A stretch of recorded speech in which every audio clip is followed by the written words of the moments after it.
good night কাম বহুত বাকী আছে এইফালে মই পিঠা চিয়া কাম কৰি আছে চেহাত অলপ দেখাই দিব বহুত কষ্ট কৰি আছে দেই দিন ৰাতি এককৈ একদম লগাই দিছে অকলে বনাইছে গোটেইখন চাই লওক একবাৰ আহিব মাজুলী আহি যাব ইয়াত অকলে হাতে নিজে বনাইছে ইয়াত আৰু কাম আছে বাকী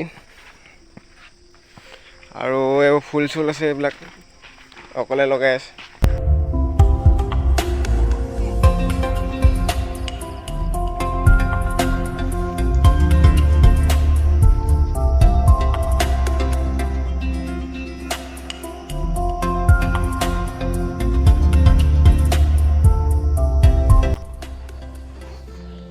গুড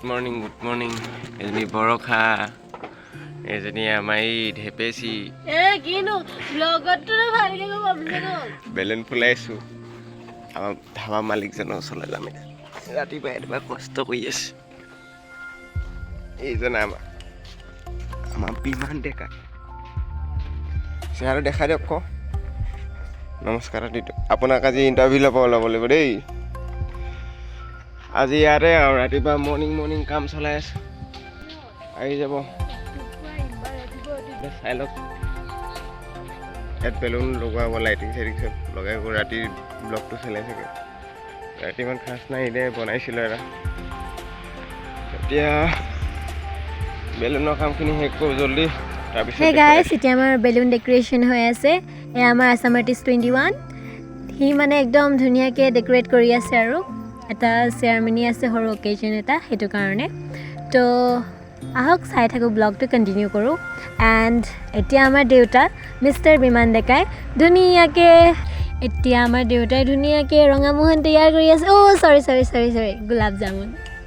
এতিয়া ময়ো লাগি গৈছোঁ আৰু লগতে মোৰ ফাদাৰ আৰু মোৰ ছিষ্টাৰো আছিলে বাট তাই এজনী কম চোৰ হয় একদম নিকম্মি ছোৱালী হয় একদম কাম নকৰে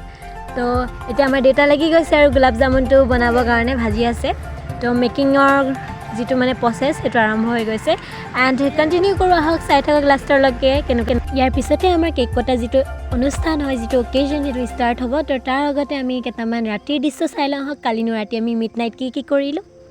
তো সেই গাইছ এতিয়া হৈছে পূৰা মিড নাইট মানে 12টা বজা নাই আৰু মিড নাইট বুলি ক'লোঁ বাট 12টা বজা নাই কিন্তু হৈ যাব আমি হোৱা মানে কাৰণ 12টা বজাৰ লগে 31 অক্টোবৰ যিহেতু নেকি আমাৰ 31 অক্টোবৰত আমাৰ যিখন নিউ ৰেষ্টুৰেণ্ট হয় সেই ৰেষ্টুৰেণ্টখন আমাৰ মানে অপেনিং চেয়াৰমেনি আছে আৰু প্লাছ লগতে মোৰ বাৰ্থডে তো তাৰ কাৰণে আমাৰ যিখিনি কাৰ্যসূচী আছে সেইখিনি চলি আছে আৰু এইফালে আছে আমাৰ Assamartist21 হেই তো Assamartist21 আজি মানে একদম গাৰ্ডেনৰ কাৰণে মালি হৈ গৈছে কাৰণ গাৰ্ডেনিং মানে আৰু কৰিবলগীয়া হৈছে আৰু তাৰ প্ৰচেছ কিছুমানো আছে ন তো এক ৰাতিৰ ভিতৰতে মানে ফুল ফুলাই মেলি চব মানে একদম ধামাকা দি দিছে আৰু Assamartist21 আৰু মোৰ ফাদাৰে মিলি তো সিহঁতি মানে আজি কৰিবই ৰাতি একদম চকুত টোপনি নাই এইফালে আছে আমাৰ দেউতা মানে ৰাতি ইমান এটা ভাল মানে অহা নাই মানে ফোনটো আইফোন টাইপ নহয় ন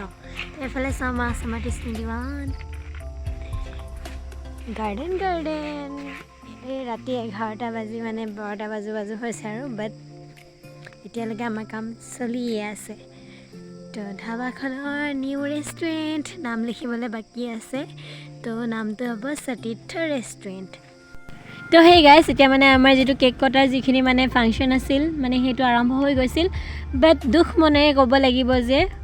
ভিডিঅ'টো কৰা নহ'ল আৰু Assamartisতেও কৰিব নোৱাৰিলে মানে সি পাহৰি গ'ল আৰু ময়ো পাহৰি গ'লোঁ বহুতে এক্সাইটেডনেছ হৈ আছিলোঁ কেক কাটিলোঁ বাট পাহৰি গ'লোঁ তো তাৰ কাৰণে বহুত চৰি ক্ষমা বিচাৰিছোঁ পাছতহে গম পালোঁ যে ভিডিঅ'টো কণ্টিনিউ কৰিব আছিল তো লগালগ ফোনটো উলিয়াই পিনে কেইটামান মানে ফটেজ লৈ ল'লোঁ আৰু তাৰ কাৰণে ক্ষমা বিচাৰিছোঁ আপোনালোকে ভিডিঅ'টো এনজয় কৰক এণ্ড ব্লগটো কণ্টিনিউ কৰক কাম কৰি আজি এতিয়া ৰাতি হ'লগৈ সতীৰ্থ এইফালে থাকি গৈছিলে বিদায় দিলোঁ এতিয়া লাহেকৈ কাম চাম আছে আৰু হৈ আছে কণ্টিনিউ এতিয়া এইফালে আমাৰ ধাবা মালিকে আৰু লাগি আছে আহিব একদম গৰম বনাই হৈ গ'ল এতিয়া বহুত টাইম হৈ গ'লতো এতিয়া কমচে কম 12টামান বাজিছে নেকি এইফালে আমাৰ মাতাচি বেয়া পায় নুলিয়াই কাৰণে কিবা এটা কৈ দিয়ক এইফালে বনাই আছে অকলে অকলে আহি যাব খাবলৈ এইফালে আমালে বনাই আছে এইটো নাম আছে মানে নিজৰ ৰেষ্টুৰেণ্ট হয় ঠিক আছে আৰু নিজৰ ৰেষ্টুৰেণ্টত নিজে অৰ্ডাৰ দি খাইছো চাক পইচা লৈ আছো এইটো নাম হৈছে চিকেন চপ আপোনালোকে কাহানিবা খাই পাইছিলে নেকি কমেণ্ট কৰিব দেই চিকেন চপ আলু চপ খাই পাইছে কিন্তু চিকেন চপ খাই পাইছে নাই মই ফাৰ্ষ্ট টাইম ট্ৰাই কৰিম আজি কি ফটা কৰি দিয়া কি ফটা কৰি দিয়া নাই এওঁ হাতে ফাৰ্ষ্ট টাইম ট্ৰাই কৰিম ন এইটো কৌশিক এজনী বাৰ্থডে গাৰ্ল এইফালে আছে বৰষা কাইলৈ আছে देखा का हाथ का जादू ट्राई करना है तो माजुली कमलाबाई दरिया आना पड़ेगा মাজুলী দৰিয়া দেই এইখন চাই লওক দ্ৰৌপদী খুৱাই দিছোঁ এবাৰ এইখন এই নামটো লিখাই থাকিবা সতীৰ্থ এইফালে আহি যাব আপোনালোকে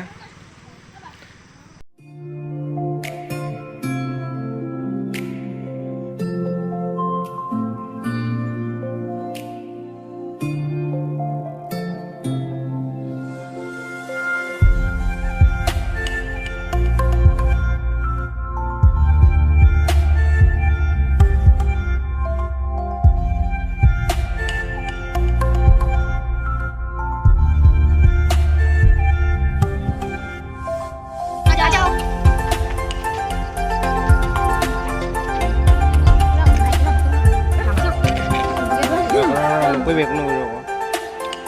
আপনি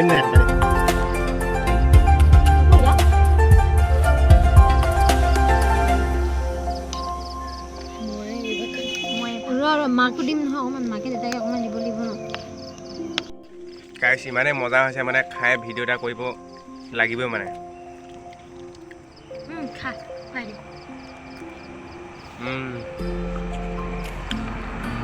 মজা চিকেন চপ যোনটো টেষ্ট আহিছে মজা আপোনালোকে আহিব ইয়াত সৰ্থিত বুলি ক'লে ইয়াত পাই যাব খোৱাৰ পিছত ভিডিঅ' বনোৱা এইটোৱে ফাইদা আৰু ইয়াৰ লোকেশ্যনটো হৈছে মাজুলী কমলাবাৰীৰ সত্ৰৰ ওচৰত দৰিয়াৰ এই দৰিয়া দলংখনৰ ফালে গ'লে তাৰ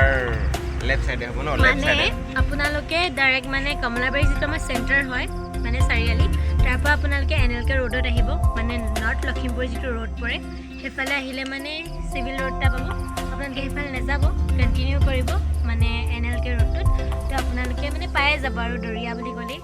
সতীৰ্থ ধাবা তো তেতিয়াহ'লে আহিব আপোনালোকে মানে আগতে কৈছিলোঁ এবাৰ মানে ব্লগটোৰ মাজতে হয়তো আপোনালোকে গুৰুত্ব নিদিব পাৰে ন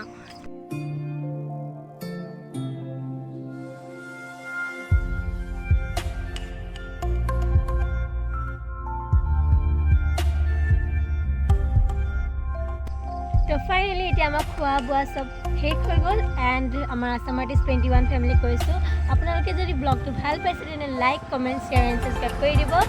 এণ্ড অকল লাইক কমেণ্ট শ্বেয়াৰ কৰিলে নহ'ব আপোনালোকৰ হোৱাটছএপ ষ্টেটাছত গৈ লিংকটো শ্বেয়াৰ কৰি দিব আৰু এইটো মই Assamartist21 টি শ্বাৰ্ট পিন্ধি আছোঁ bye bye okay bye good night like comment share subscribe কৰি দিব বাই বাই বাই হ'ব বাই বাই